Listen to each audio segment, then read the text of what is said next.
Hello everybody, my name is Tommy the Keyblade Master and this is my channel. Today we're finally going to be looking at a Kingdom Hearts game. I called myself a Keyblade Master and I have yet to do anything on Kingdom Hearts. So today we're going to be reviewing the original game. Except not this version. Just a second. Sorry about that. Okay, bring in the final mix version. That's gonna leave a mark. Anyways, back to the review. What you see here is the actual Kingdom Hearts Final Mix title screen, plus its box art that was available in Japan. Yes, that artwork on the left side of the screen is the actual Final Mix box art they had in Japan. Looks more like a prototype for The World Ends With You, if you ask me. The only thing Sora is missing in that picture is Neku's headphones. For those who don't know what Kingdom Hearts is, it's an action RPG by Square-Enix released in 2002. Back then they were known as Squaresoft, just for the record. But it combines both Disney and Final Fantasy characters into this RPG series. It's more action-based than Final Fantasy and a little bit more simple, but it was still a blast to play. Now, if you're wondering what the final mix is at the bottom of the title screen is, let me tell you what that means. Back in the day, it would take several months to even years for an RPG to go from Japan to America. The Japanese company would have to decide whether or not they would even want to localize it, and when localization began, it would take a while. RPGs are heavy with text and a whole bunch of other things you have to iron out in localization compared to your average action platformer, so it would take several months. During that time, they would also debug the game, so it would get rid of some of the bugs and quirks that the Japanese players might have complained about. They might have added in extra enemies and bosses, as well as extra weapons and abilities. This would tick off the Japanese customers, of course, and they would demand their own games with these fixes, and this was before you could patch it through DLC. So, said company would then release the International Special Edition version, which had all the improvements and new stuff added for the American and international releases, plus a few things that were only specific for that version that was released in Japan. So this is one of the few times these special versions gets released outside of Japan. So how is it? Is it worth the time and the wait? Well, let's find out. Well, before we get started, let's see if I can't summon my blade. What? This isn't a keyblade, it's just a key. Well, I guess I'll try again later, folks. In the meantime, let's talk about the story that's in the original Kingdom Hearts Final Mix. Anyways, the story follows a young... Hey, who's the cute girl, Sonny? Is this the Final Fantasy game you told me about with the woman who was pretty but had the personality of cardboard? No, that would be Final Fantasy 13. Besides, Sora's not a girl, so could you get down and please let me finish this review? Are you sure about that, Sonny? Positive. Now get down, or else I'll make you get down. Fine, but the next thing they'll be telling me is Disney latest video games will have you be collecting action figures in order to play it. Anyways, in this game you play as a young boy named Sora, whose best friend Riku are friends with a girl named Kairi, who just washed up on their island one night several years ago and seems to be from another world. Riku has a plan to build a ship to see if they can't find her homeland. Things go awry one day when dark creatures attack the island, and Sora wakes up at a new place holding a mysterious key with his two friends nowhere to be found. After exploring this new world for just a little bit, Sora runs into a man named Leon who quickly beats the heck out of him and then takes him to a nearby hiding place to where he can explain what's going on.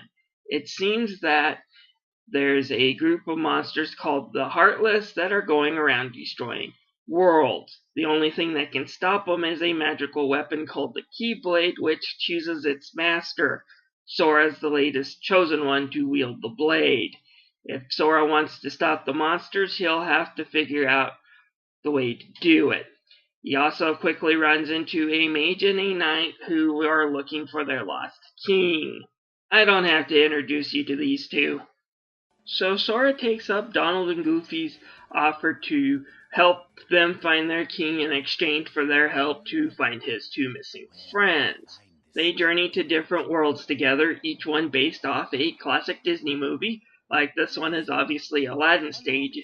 Little do they know, though, that a witch named Maleficent has put together a group of nasty villains to try to use the Heartless to take over these worlds. And Sora's friend Riku has managed to get into that group because he needs their help to find Kairi. The game's narrative is a bit convoluted at places, but, it's a Disney plus Final Fantasy crossover game series. And crossovers always are convoluted. It's just the nature of the genre. And this one does do a good job, though. Probably better than any of the other Kingdom Hearts games. For example, you'll have Traverse Town, which you have all these Final Fantasy and Disney characters living in, and more Disney characters move in as you go through the story and complete it. It's pretty good at doing the mixture. You also have all the Disney villains coming together and posing a threat as a united front. You defeat them in their own worlds, of course, but the fact that you see scenes of them being a united front is pretty interesting. So this actually solves a problem that pops up in later Kingdom Hearts games, in which the Disney worlds are kind of fillers onto themselves and the main plot happens elsewhere. So I like it in that regards, even though it's not the most compelling. In fact, Kingdom Hearts 1 here is pretty much ripping off Final Fantasy IV throughout the game. Maleficent is, of course, Golbez, Riku taking the part of Kain, and Sora is, of course, a younger version of Cecil. Anybody who sees these similarities between Kingdom Hearts and Final Fantasy IV is not going to be shocked when the big reveal that there is another villain pops up. I know I wasn't. And of course, there are things now that have been completely retconned out of the series. Here is my favorite line that's been completely pretty much retconned out of the series. There can't be two Keyblade Masters. He is absolutely right. At the end of Dream Drop Distance, there aren't two Keyblade Masters, there are 5. As far as Sora, I'm not going to spoil any more of Dream Drop Distance's ending, just in case they do a console re-release on that for people who haven't played it. But let's just put it this way, he's not in such an elite group anymore. But fortunately, for the most part, the story is enjoyable. Of course, typical of Japanese RPGs of the day, usually the longest cutscene comes before the toughest boss, so you get to hear lines like this over and over again. Kairi's inside me? And all this time I was trying to get inside her.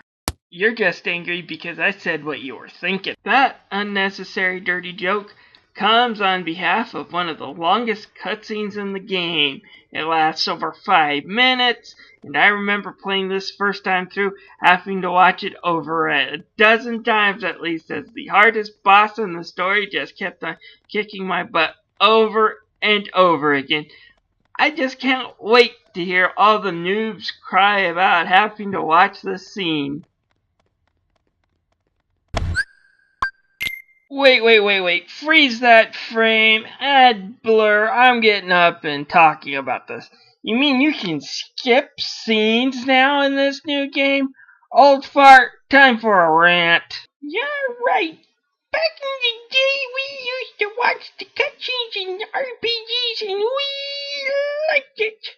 We liked it so much that after the 10th time of watching a 10-minute RPG cutscene that took over what would be a feature-length movie out of our life, we started to read books during those cutscenes, and I was able to finish the entire novel of War and Peace just playing through one RPG with tons of boss fights and I enjoyed it. You kids are missing an opportunity with these cutscene skippers thingies. What's next? You reading books on your phones? Actually, to be honest, that's actually one of the best improvements they made it to this game. You now skip past scenes you don't either want to see because you played through this game a million times, or over scenes that are long before a particularly tough boss fight. So I really do enjoy that change. But it's good to pick on you kids for all these little improvements. And they made several, which I will get into the gameplay options later in this review. I should note, since this is the final mix, there are 3 new cutscenes and all added to the game. They are not voiced. So when you hit these scenes, all of a sudden the audio will kind of get funny. Because again, they're not voiced. And they all have to do with Riku, mainly showing some of the stuff he's going through. I think when they originally made and wrote this game, they kind of realized they made Riku just a little bit too much of a jerk to be redeemed. And that's not what they want to do with the character. Anyone who's played the series overall knows that he redeems himself quite nicely and becomes a good person, and is even declared a Keyblade Master, where Sora kind of just bombs that test big time in the latest installment. While I won't lie and say that Kingdom Hearts is the best story I've ever seen told in a video game, it's not. It can be pretentious and it can get quite convoluted, as fans of the series well know. But even when it is pretentious and convoluted, it usually stays pretty fun and keeps you engrossed throughout. The story's darker than what you expect from Disney, but more lighthearted than what you expect from Final Fantasy. And unlike a lot of Disney programs which wrap it all up in a happy bow at the end, Kingdom Hearts is perfectly happy, leaving you hanging at the end of the game to continue on to the next one.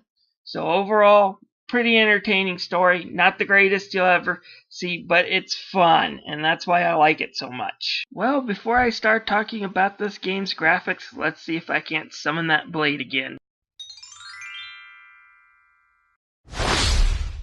No, this is a keypad, not a keyblade. I guess I'll have to try again later. Let's move on to the graphics of Kingdom Hearts. Now, the version we're getting in Kingdom Hearts HD 1.5 Remix is more of a remake than an HD port. Let me tell you what I mean by that. While they were remaking this collection in HD, they found out that they lost a lot of the original assets. For those who don't understand what that means, it means that you've lost a lot of the game's code to put it together. So they had to take old assets they had lying elsewhere, as well as the retail copy of the game, and kind of paste together a new version. And they did a really good job. And along the way, they also did some upgrading to a lot of things. Normally the models, if you look at Sora's model compared to the PS2, it's a lot better.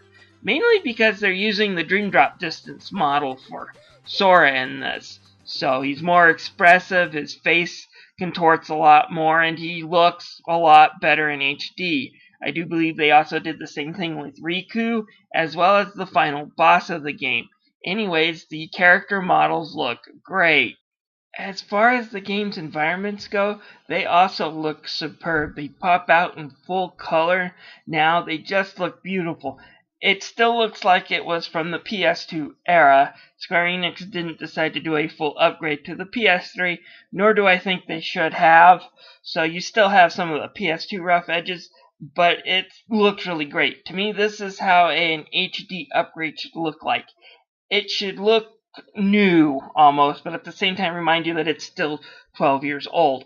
A lot of HD upgrades I've played, they upgrade the game and then, rather than going, oh, wow, this game looks better, it's, wow, you just reminded me this game is over a decade old.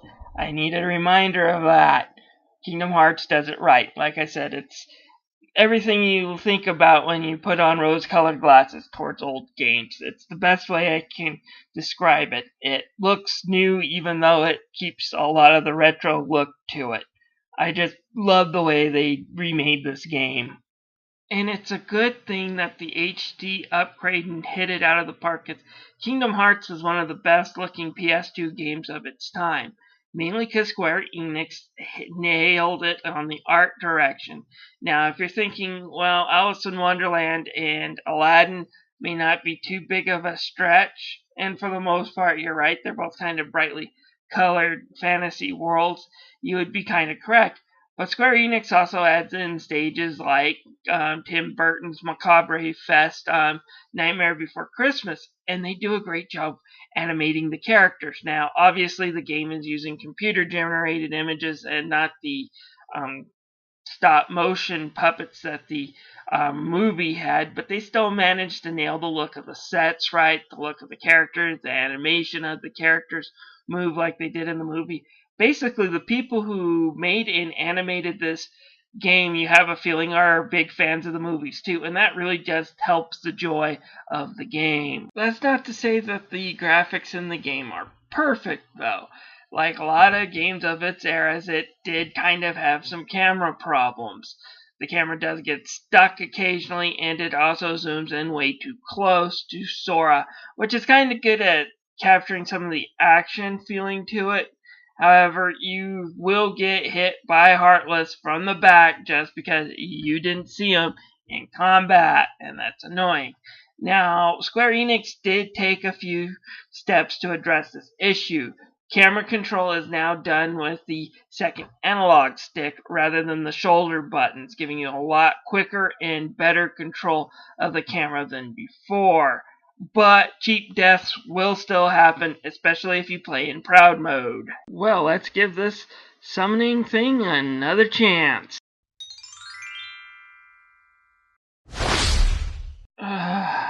Great, a running gag. Anyways, this looks like it's a key card. Well, I'll figure out what to do with this running gag later. Let's move on to the music and sound. What can I say about the music of Kingdom Hearts? Other than, for the most part, it's really great. Each song really lends to either the emotion of the scene or the world that you're in. Square Enix took some of the music from the movies that the worlds are based off and remixed them perfectly, and the original themes are very memorable. So it's pretty good in that aspect. I do have one complaint, and that is the music is really repetitive, despite the fact that it is dynamic. By that I mean the music will change from when you're just walking around with no enemies to when enemies appear on the screen. You'll hear a huge change in the music. But the themes, each one of them, are very short for how long the levels will last. So you will hear both the battle theme and the At Peace theme loop over and over in each stage. And there's only so many times that you can hear Under the Sea before you want to do this. So yeah, its repetitivity is a problem, but at least it's minimalized by the fact that the music is actually pretty good. This includes the remixes of the Disney music as well as the original stuff that Square Enix put in. Let's move on to the voice acting. There's a whole lot of voice acting. I'd say probably for its time it probably had the longest list of voice actors. You have several Disney voice actors going in to lend their talents either because they originally played that character or their replacements. Genie, get rid of these guys!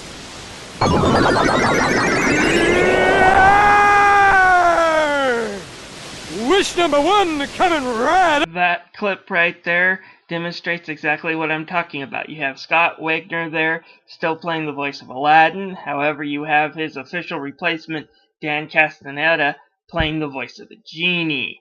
And both of them do a really great job. As far as our main cast go, we have Haley Joel Osment as Sora. We have David Gallagher as Riku, and Hayden Panettiere as Kairi. All three do a really great job. As far as the Final Fantasy characters go, Disney and Square Enix caused a bit of a controversy back in the day. This had been the very first time we heard some of these Final Fantasy characters speak. Up until Final Fantasy X, which was released a year prior to Kingdom Hearts, none of the Final Fantasy characters had ever been voiced. and some of their selection was odd. Now, Steve Burton kept the role of Cloud here. Looking for someone. Hades promised to help. And I have no problem with Mandy Moore. Okay. You know there are many other worlds out there, besides... But David Boreanaz as Squall Leonard, aka Leon, bad choice. And there is darkness within every heart. And I would be negligent if I didn't say that. Catherine Beaumont came back to reprise her role as both Alice and Wendy after nearly 50 years from the original movies that those characters started. And she hits it out of the park. I'm on trial?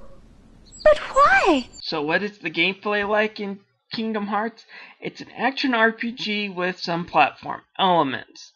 Its RPG elements are a little lighter than that of the Tales of series, but it's still pretty solid. The gameplay in Kingdom Hearts as far as the combat system pretty much revolves around pressing X to do combos. As you kill enemies, you will gain money, new items, as well as the EXP you're going to need to level up and learn new skills and abilities. The combat is kept purposely simple, but at the same time, it's not dumbed down to where, you just press X to win. There will be times where you will be able to counter your enemies, which will stun them, as well as give you extra EXP for the counter. For example, say you're in a combat with an enemy that can charge up and throw fireballs. Timing your strike to throw the fireball back at them will gain you extra EXP for knocking the fireball back. It really makes the combat feel more alive. You'll also learn abilities as you level up, and this will also change the way the combat feels. As far as using new abilities go, you do this through an equip screen that you'll use AP that you'll get when you level up as well. Of course, you'll never have enough AP to equip everything that you'll learn, so you'll have to pick and choose. Do you want Sora to be able to draw in orbs quicker? Do you want him to gain EXP faster if he's in a pinch? Do you want him to do special moves like the Sonic Blade? You get to choose these, and you have to choose wisely among the list, because none of the abilities are really free. And it's an interesting way of doing things, and I like it. You can customize your character for each event, but it's pretty simple and not too complicated. It only takes a few minutes, and you can feel the difference each time you equip a new ability. And of course, you will also have Donald and Goofy as your partners alongside you on most of your quests. They'll do things like attack enemies and heal you. Donald is the mage of the group. His is basically magic attacks and healing spells. Meanwhile, Goofy is the knight of the group. He has high health and will do a lot of physical damage to the enemies. Now, their AI is not perfect, far from it. They oftentimes will misuse their spells to the fact that they run out of MP and then are basically worthless. They also go through potions and ethers if you give them, like a drunk with a dry mouth. So, yeah, they can be pains in that way. But on the good news is they also don't get in your way and are oftentimes helpful in battle. So, it's a mix. They're not perfect, but they don't tick you off most of the time. I should also mention on some Disney stages, not all, you can recruit a character from that said movie into your group, replacing Donald or Goofy with them. For example, you can replace them with Peter Pan. There's also Aladdin, Jack Skellington, and a few others that you can do. These characters are usually useful and are worth putting in the group, at least when you're going through the stage for the first time. They usually have slightly higher stats than what your group will have at the time going through them, so they're worth putting in. Not to mention, it's just a lot of fun to have a character from that movie traveling with you. So, worth putting in. Although, usually when I return to grab stuff, usually my stats have grown past theirs, just something to think about. But, it is kind of fun to use these guys. And of course, there's items you can pick up that you can use on the synth shop, which is similar to Final Fantasy IX Synthesis. Basically, you collect a whole bunch of useless items, take them to a shop and they can create powerful accessories and weapons from those items that you have collected. Gives you a lot of reasons to go out and kill a lot of enemies. Your best weapon you can get is the ultimate weapon, which is what I have equipped right now, and it cuts through Heartless like a knife through hot butter. Really fun weapon to use if you can equip it. Takes a lot of work though, and especially in the final mix because they added more steps and more enemies, and I'll get into that in just a moment. As far as the average game's length when it comes to beating the story, Kingdom Hearts will fall between 20 to 30 hours depending on the difficulty and depending on other things that you might want to do. But just to complete the main game story, expect 20 to 30 hours. Now there's some extra stuff that you can do that will open up a bonus cutscene. To do what was in the standard game, you have to beat the Hades Cup, you have to rescue the 101 Dalmatians, and you have to complete the Winnie the Pooh bonus stage. Again, you should get that done before 30 hours. If you're playing this game, however, just looking for a good butt kicking, may I suggest several of its extra bosses. Things like Kurt Zyza, who is an extra boss in Agrabah that's unlocked towards the end of the game. And even Final Fantasy VII Sephiroth, who is just there to make you bleed, is available to fight in the Colosseum. So, plenty of extra stuff to do after you have beaten the game. Well, I do love this game, and there's lots to do. Like about it, the game is not without its flaws. There are several. I already mentioned the bad camera angle that will get you killed in Proud Mode, but there are a few other gripes I have to discuss as well. First, there are the gummy ships. Imagine Star Fox stages that are really boring. That's what the gummy ships and their missions are for. And to make matters worse, Square kind of made it a point to let you know you can customize them, because you'll find items to customize your ship everywhere. They're boring, they're pointless. Stop shoving it in my face. So what else is bad? Well, some of the stage missions aren't very well defined. For example, in Tarzan, you have to save all these gorillas. That's part of the stage. But it never tells you that you have to do it, what to do it, and how many you have to save. Basically, what you have to do to save the gorillas is to go into each area and kill all the Heartless. Once all the Heartless are dead, the gorilla will appear and give you a reward, and you move on to the next area. And you'll have to do this 5 or 6 times, but the game never tells you, nor does it really give you any clue where they are or what to do even after you've saved them. It's kind of a confusing mess. Also not helping is Tarzan's kinda got this vine swinging segment that's just completely frustrating. So Tarzan, for a lot of Kingdom Hearts fans, is usually rated as the worst world in the series, and for good reason. Monstro and Atlantica are also 2 stages that cause people problems, mainly because Monstro is a big maze. Basically, you have to figure out where to go, and if you fall off any of the platforms, you have to start the maze over again. A lot of people disliked that, but Atlantica is even worse. It is also a maze, but you have to deal with swimming, and that's a headache on its own. And one other annoyance comes from the fact that you can't open treasure chests while there's Heartless about. Not only is this annoying because you don't know what's in the chest, sometimes it's a really great prize, other times it's just a junk gummy, but you won't know until after you defeated every Heartless in an area. Pain in the butt, especially in Monstro here, where the chests are on these skinny platforms and Heartless always pop up right as you approach them. So that's another beef I have with the game. That one was fixed in Kingdom Hearts 2. So, what is the difference between the original and final mix? Well, I already explained some of the graphics that were in the HD version, but let's go into the extra content that Final Mix dishes out, and I'll tell you if I think it's worth the upgrade or not. First big thing you'll notice if you played the original game is that a lot of monsters have had their colors redone. For example, these soldiers were blue and they had less threatening claws. And now they are these gray, kind of militaristic color, and they look almost frightening, I would say, compared to what they were in the original. There's other enemies that have had their color changes, including some bosses. For example, the walking armor, which is your first boss, is completely redone. He was purple in the original, and now he's kind of multicolored. Also, you learn new moves like the stun impact, which I'm showing off here, which allows you to stun enemies after a combo.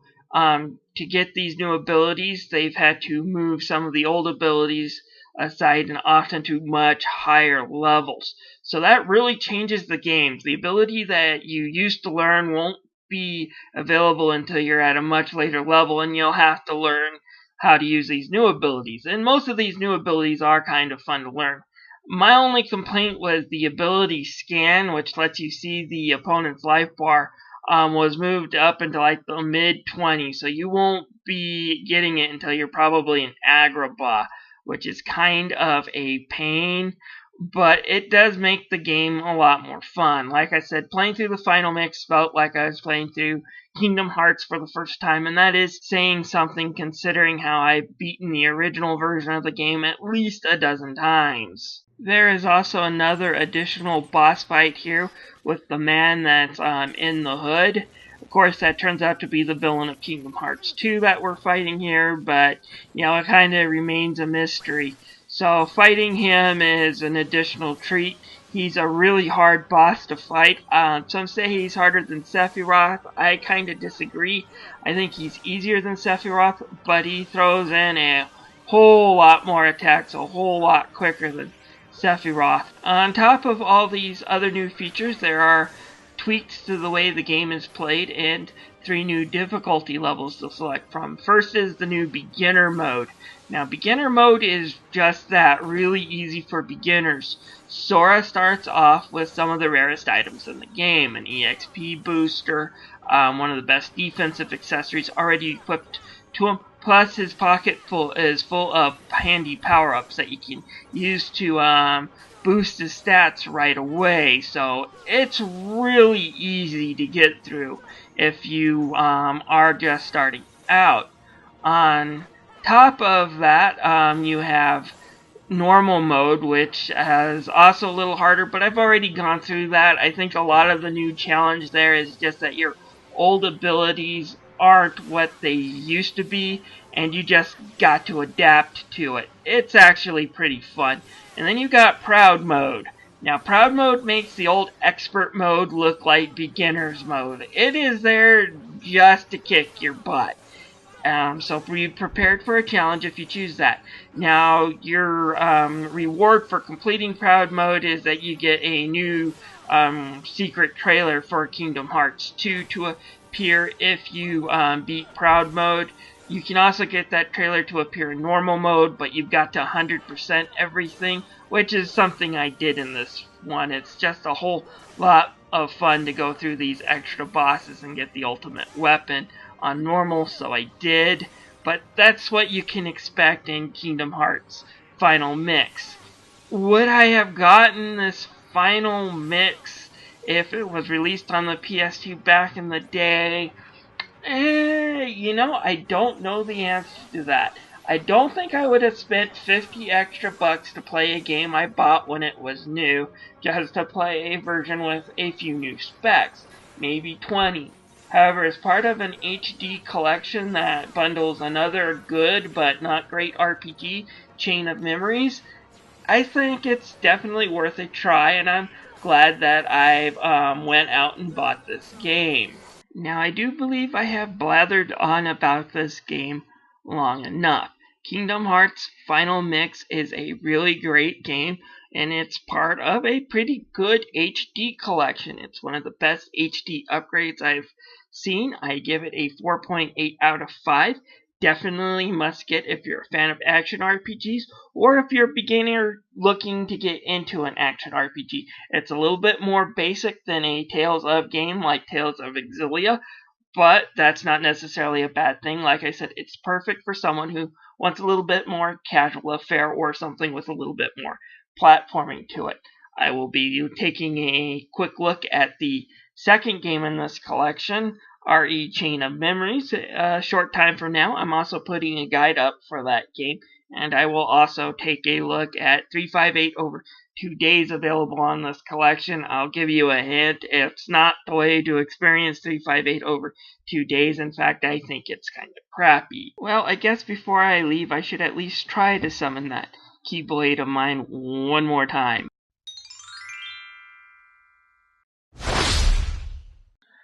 Alright, I've finally done it. I finally managed to summon this thing. Now what can I do with it? I know, I'll try a strike. Ow! Care to explain this, Sonny? It's a Keyblade. Ah! One of them newfangled things you see at Comic-Cons and conventions, huh? Stupidest thing ever to throw a giant key. What's next? A superhero who throws a tiara? Here, you can have it back. Well, if Tommy was still awake, he would probably ask you to subscribe. So I'm going to ask you that now. And let me tell you, kiddies, back in my day, the video game consoles had an option for color or black and white. And that is 1080p, 720p, 960p garbage.